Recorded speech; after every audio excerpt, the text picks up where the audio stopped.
Hello, this is Mark Wildman of Wildman Athletica, and today we are going to talk about the perfect 40-pound adjustable weight vest. Perfect is the name of the company. I didn't call it that. That's what the company called itself.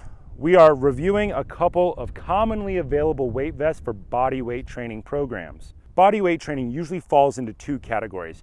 Calisthenics, which are simple movements and you just do a lot more of them, and then biomechanical training, where we're learning actual skills. I like to focus on actual skills training because I did calisthenics for years.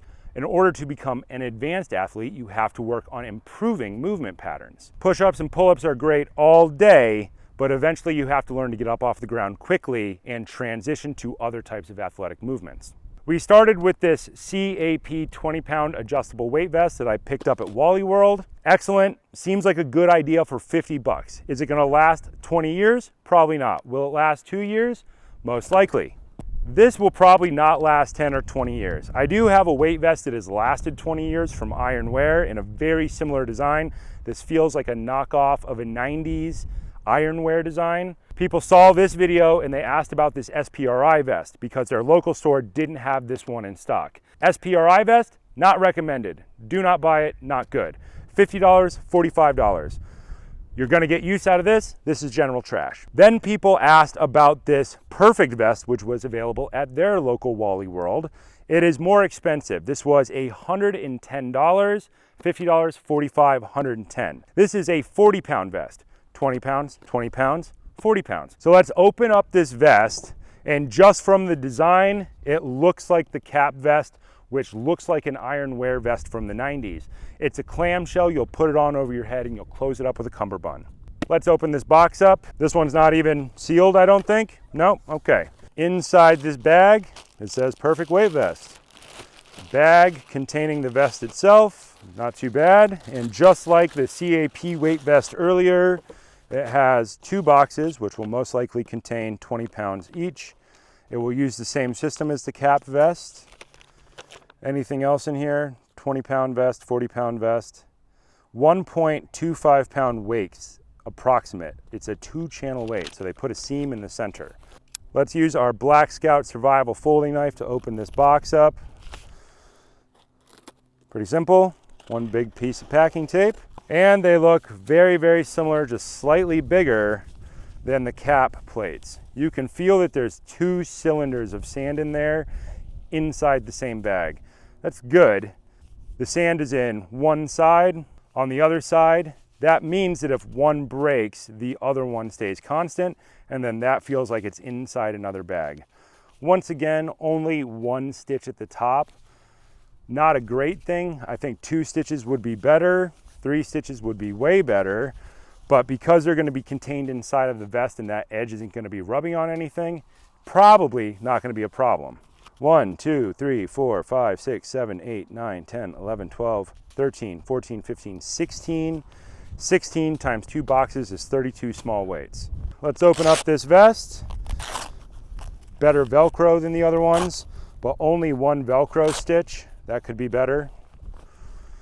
And inside, there we go. There's a little bit of padding underneath the shoulders. And in here we have jersey material that would allow air and sweat to transfer out. Let's fill this up real quick. Put a couple of weights in here to try it out. When you start loading up a weight vest, load it up at the top first, near the neck. That means that the weights will be higher up on our body and therefore more stable on our rib cage. I like to test vests when they're not all the way full because it lets you know how most people are actually going to use them. Most people are not going to fill up the vest all the way in the beginning. We need to know that they work in the beginning and at the midpoint of training. This neoprene fabric here doesn't seem super strong.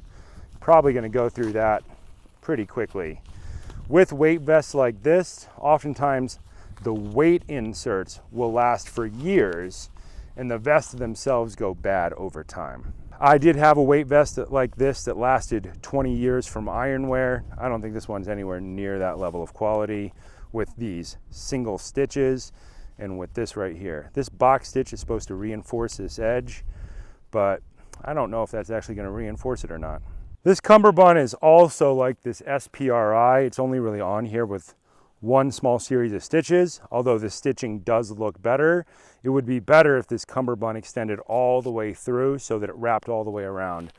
These edges will probably pull off over time. Let's pick it up and put it on. Cummerbund goes in the back. Neck hole is nice and tight. You're going to want to wear a collared shirt with this if you train a lot. Vest, actually not too terrible. Right hand first, left hand second. This seems like it could be usable. This space right here gives me a little concern because that means that you might rub if you're doing a lot of reps. The weights feel a little bit low. This weight would be better if it was a little bit higher up, but that's just me being nitpicky. I like the weight to be all the way up here at the sternal notch. It's a little bit lower than that, but not terrible. Let's jump to the mat and try a couple of basic movements. Let's start with the step back lunge. Step back, put a knee on the ground, make the spine vertical, stand all the way up.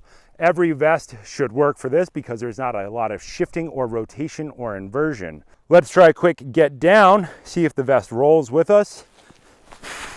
Get down. Not too terrible. You'd have to adapt to moving around the weight. Let's try a full Krav get up all the way through. It's too loose up top. The weights are shifting around. It's not tight to the body. Try the other side. Same thing. Big gap here. The weight's moving around a lot. Let's try some hip drops. Hip drops are a piece in the middle of a Krav get up. It's the part that most people have trouble with in the beginning because it lengthens the spine and it loads it in rotation. That is not a bad thing. That is the way the body works.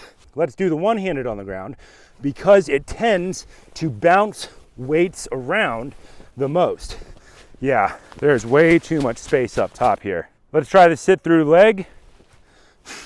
Sit-through leg, common in every type of combat sport through all of human history because it's part of get-ups. A lot of slackness in the vest. Let's go to our downward dog family. I feel like this is really going to slap around on a down dog family of movements. Start in child's pose, hands and feet in the right spot. Elbow goes down, slide forward, sliding plank. It's got a lot of hang and drag. Roll your toes underneath. Go to down dog, bear squat. The cummerbund generally is keeping it in place, but it is starting to drift quite a bit. Elbows down, through, push up. Yeah, there's a lot of gap up here, like a lot of gap up here. We would like a vest to stay closer to the body as much as possible. All that shift is just generally annoying, and over the course of a 30-minute workout, it's going to create rubbing. I can already feel this vest rubbing on the neck. There is a reason that you would wear something like an athletic polo shirt for body weight training with a vest, and that's so you can pop the collar, put the vest on, and not rub the crap out of your neck. If your neck gets rubbed raw, you're unlikely to want to train with it again. So I had a lot of hopes for this vest because it goes to 40 pounds, whereas the cap vest only went to 20 pounds. 40 pounds means that you could run a program for a really long period of time. We're gonna have to keep looking for a heavier option. Weight overhead to bring it off. When you finish with the vest, you lay it inside up so that they will air out. Over time, if you leave them in the sun, they will UV degrade no matter what company they're from. This vest just has a bit too many issues. The rubbing on the neck, there, I see why. There is a seam right there that's directly on your neck. Not good. That seam should be anywhere else. Literally anywhere else except for there would be good. This neoprene on the inside of the pockets looks like it's already going to fall apart. For $109, I would have expected this to be a lot better. In conclusion, perfect vest, not good. SPRI vest, not good. Cap vest, best option for the money, 50 bucks.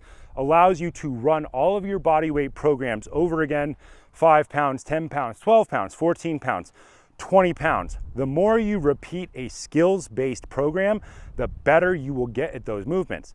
The point of repeating skills is that they become ingrained in your brain. We're literally trying to get you to change the surface of your brain so that when you're under stress or when your heart rate is high, you cannot fail to do the skill correctly.